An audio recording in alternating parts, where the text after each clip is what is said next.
Гласот на Америка на македонски. Преку една деценија вашиот прозорец кон САД.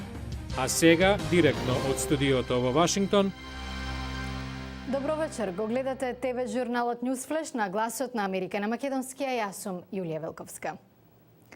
Демократите и републиканците бараат решение за националниот долг пред истекот на клучен рок.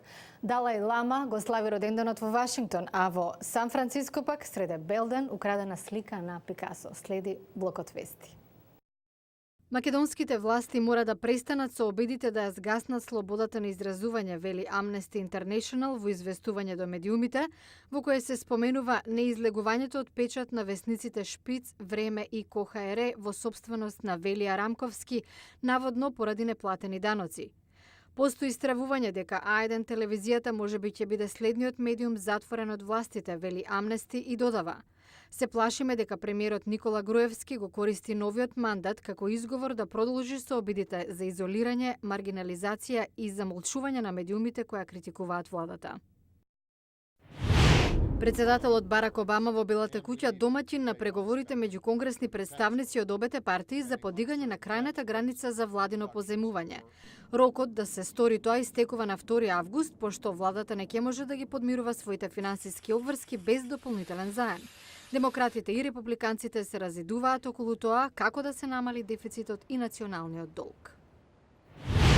А првиот човек на САД денес преку новите медиуми ќе дискутира за економијата, ќе одржи Твитер дискусија на оваа тема. Обама во моментов има околу 9 милиони следбеници на Твитер. Прогонетиот духовен водач на Тибет Далај Лама ќе го прослави роденденот во Вашингтон. Ова е негова прва посета на САД откако се повлече од функцијата политички лидер на владата во екзил. Од галерија во Сан Франциско среде Белден украдено дело на Пабло Пикасо. Собствениците на галеријата велат дека крадецот, маскиран со очила за сонце, го грабнал цртеж од глава на жена и потоа избегал со такси. Кога ќе се случи природна катастрофа, мрежите на мобилни телефони, сателити и друг компјутерски софтвер често се користат како средство за утврдување на точките каде помошта е најпотребна. Тие се круцијални за креацијата на така наречените кризни мапи, зашто говориме во продолжение. Моќта на мобилните телефони и другите социјални медиуми стана јасна, особено по цунамите и земјотресот во Јапонија. Само неколку часа по несреќата, јапонските доброволци користеа информации од социјалните медиуми за креирање на кризна мапа. Мапата индицира различни области и сервиси за vanredни состојби. Стотици луѓе секој ден постираа податоци на мапата на интернет, а вклучува и информации од радиостаници. Кризните мапи помогнаа и во Хаити. Илјадници текстуални пораки обезбедуваа информации за меѓународните хуманитарни организации за ситуацијата во врска со засолништа, храна и санитарните услови. Тимови кои работеа на мапата покажаа каде се уште има затрупани луѓе во урнатините. Шелдон Химелфарб е од Американскиот институт за мир во Вашингтон. The word went out that if you texted се прошири глас дека ако испратите текстуална порака со одредена шифра, тоа ќе биде регистрирано и ставено на мапа, што ќе овозможи испраќање помош. Многу брзо Црвениот крст, армијата и невладини организации почнаа да се потпираат на оваа мапа. Кризната мапа најде примена и во Либија. Обединетите нации преку неа следат голем број активности, вклучувајќи ја хуманитарната помош, но и нападите од владини бунтовнички сили. Химелфарб вели дека кризните мапи може да се од голема помош, но информациите на нив може да се погрешни. Сите информации се од јавност, од онлайн извори. Како ќе ги верификувате? Дали се точни? Тоа е вистински проблем. Тој додава дека за време на војна, двете страни би можеле да искористат некои од тие информации за нанесување штета на непријателот или на хуманитарните организации. Очигледно системот има недостатоци, но засега останува. Зашто нема подобар? Роуд Ајленд неделава усвои закон за легализирање на истополовите заедници.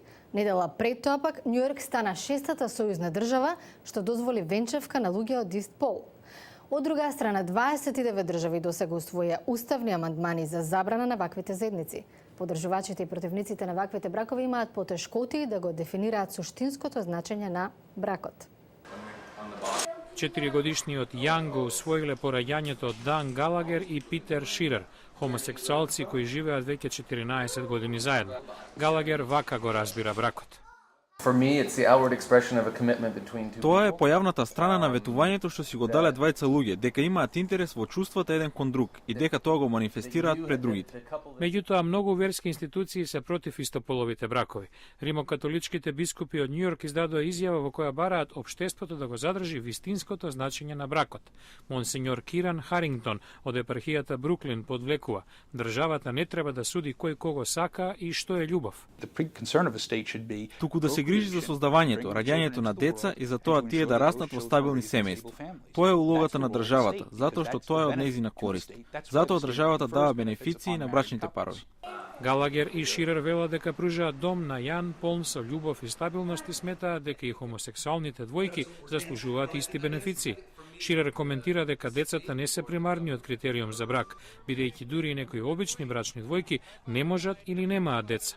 Во изјавата на бискупите стои дека црквата ги третира хомосексуалците со респект, достоинство и љубов, но монсеньор Харингтон додава дека истополовиот брак представува натамошна ерозија на институцијата, веќе начната од разводи, вонбрачно заедничко живење, вонбрачни деца и сексуални скандали во самата црква. Обете страни се согласни дека малиот Јан заслужува дом полн со љубов. Проблемот е дефинирањето на бракот. Верските гледишта на многумина се дека низ историјата бракот бил место каде се случува чудото на создавање на нов живот. Подржувачите на истополовите бракови пак велат дека признавањето на хомосексуалната љубов ќе значи општествен напредок. А во утрешната емисија трошоците за пензиско осигурување и медицинска грижа во САД растат со засилено темпо. Дали американците ќе имаат доволно и за подминатите години? Гледате утре во Ньюсфлеш. Дали ќе имам доволно за пензиските денови? Прашањето мачи се поголем број американци. Гледате во утрешен Ньюсфлеш.